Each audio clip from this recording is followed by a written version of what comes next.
करते हैं। मेरे रसूल पाक अलैहिस्सलाम ने फरमाया, जब मेरा रब किसी को बीमार करता है तो दो फरिश्तों को भेजता है, जाओ मेरे बंदे की तीमारदारी करके आओ। अल्लाह अकबर, खुद रब भेजता है, जाओ मेरे बंदे की। तो मुझे बताइए, जब अल्लाह भेजे तो फिर तंदुरुस्त खुश नसीब हुआ के बीमार? जी, तंदुरुस्त फिर खुश नसीब कौन हुआ?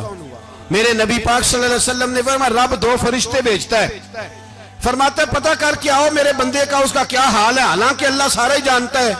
फरिश्ते आते हैं, वापस जाते हैं, रब करीम पूछते हैं, बताओ मेरा बंदा क्या कहता था। अल्लाह तुझे सारा ही पता है, पर हमसे पूछते तो बता देते हैं। वो ये कहता था कि मैं अपनी रब की रजा पे बड़ा ही राजी हूं।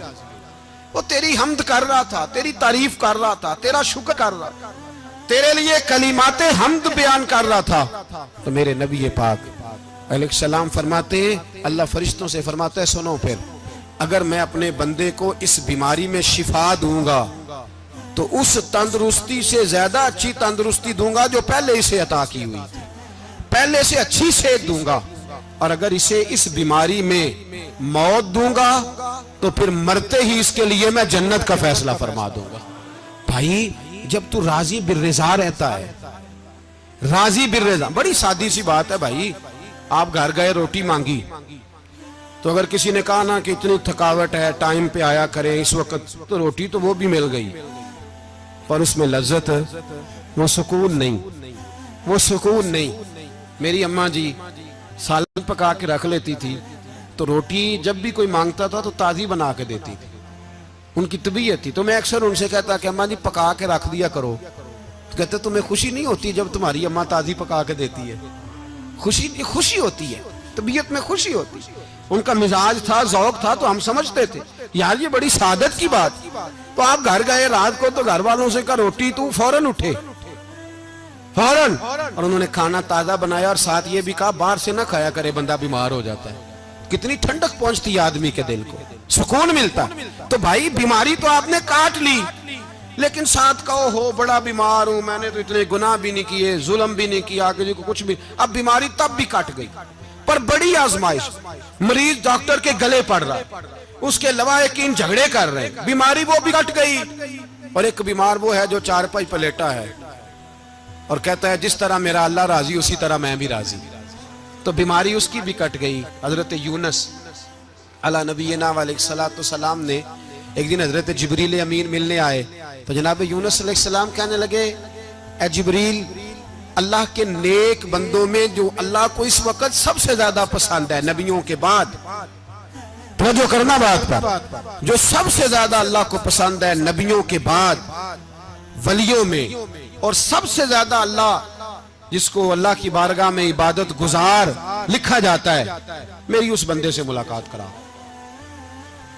तो हजरत जिब्रील ने जनाब यूनुस अलैहिस्सलाम को साथ लिया, तो एक शख्स के पास पहुंचे जो आंखों से अंधा था, दोनों हाथ उसके सलामत नहीं थे और पूरे जिस्म में पीप जारी थी, रेशा था। जब जाके अस्सलामु अलैकुम कहा ना हजरत यूनुस ने, उसने वालेकुम सलाम के बाद पहला लफ्ज पता क्या कहा? उसने कहा या अल्लाह तेरा शुक्र है, या अल्लाह तेरा, आप भी अदा करें अल्लाह का शुक्र, या अल्लाह तेरा, अल्लाह तेरा शुक्र है। तो हज़रत यूनुस अलैहिस्सलाम कहने लगे तो शुरू से इस तरह का है, नाबीना भी और हाथों से माजूर भी और सारा जिस्म शुरू से। तो बड़े ही खूबसूरत लफ्ज उस बीमार ने कहे। कहने लगे नहीं हुजूर, मैं बिल्कुल ठीक ठाक था, जब तक मेरे रब ने चाहा कि ये दुनिया को देखे तो तब तक उसने मुझे आंखें दी, और जब उसने चाहा कि अब इसका देखना बेहतर नहीं तो उसने वापस ले ली।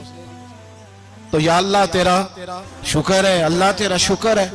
फिर कहा जब तक उसने चाहा कि मेरे हाथ रहे तब तक रहे, जब उसने चाहा कि मेरे लिए बेहतर नहीं तो उसने ले लिए, तो या अल्लाह तेरा शुक्र है।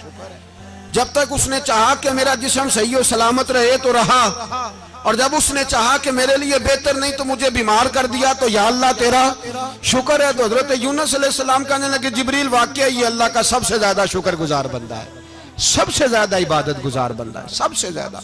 मेरे नबी पाक अलैहिस्सलाम ने फरमाया मेरा मोमिन हर हाल में ही नफे में है, नेमत मिले तो शुक्र करके नफा, मुसीबत आए तो सब्र करके नफा, अपनी जिंदगी में तहम्मुल, बुर्दबारी, इल्म पैदा करें, हौसला पैदा करें। हर आने जाने वाले शख्स के मिजाज के मुताबिक उसे ना मिले, अपना मिजाज सही रखें, अपनी तबीयत के मुताबिक अपने माहौल को बरकरार रखें। हिल्म के साथ गुजारा करोगे तो रिश्तेदारों से भी बनी रहेगी, दोस्तों से भी बनी रहेगी, हर एक से ताल्लुक रहेगा। और अगर आपके अंदर ये हौसला नहीं तो फिर सारे मामला परेशानी का शिकार हो जाएंगे। ये तो आज का मजमून था।